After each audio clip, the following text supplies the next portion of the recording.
En Champagne, à ce propos, il y a une maison étonnante et un peu magique. Il y a des sapins décorés et des guirlandes lumineuses partout. On peut aussi y acheter toutes sortes d'objets concoctés avec amour, d'objets liés au Père Noël. Reportage Dominique Thouard et Frédéric Mignard. Voici des brassées de fleurs et de feuillages. Elles vont être arrangées, séparées, mêlées pour composer la décoration d'une maison en fête. Elles vont surtout être associées à des morceaux de nature que Bernard Muller prélève sur les hauteurs de Cézanne, son village du vignoble champenois. Ces mélanges, c'est sa passion. Quand j'étais petit, je partais dans la campagne avec mon vélo, un grand panier, et je ramenais des brassées de feuillages, de fleurs. Et je faisais des bouquets un peu fous. Concernant Noël, c'est mon grand-père qui, à l'époque, avait fait des choses très jolies. De là m'est venu le goût de pouvoir faire des décors de fêtes et de Noël, etc. Dans sa maison se trouve un atelier floral, création et explication d'un centre de table de Noël. Le principe de base, c'est de prendre un pain de mousse trempée. Vous commencez par assembler tout votre feuillage. Et après, on pique ses fleurs de façon harmonieuse. C'est très très simple à faire. Alors bien sûr, il faut faire tourner son bouquet sur son plan de travail pour pouvoir le voir sur toutes les façons. Le centre de table doit avoir un esprit spontané. Il n'est pas déséquilibré, mais il n'est pas symétrique.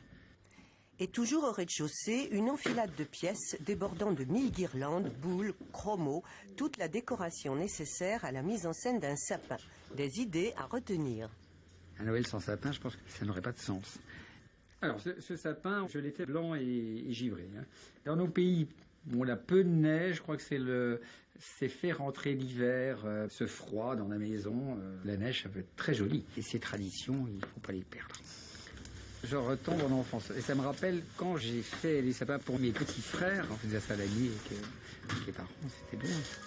Même l'escalier s'est métamorphosé. Une magie rapide et facile à copier. L'appartement privé va lui aussi recevoir sa parure.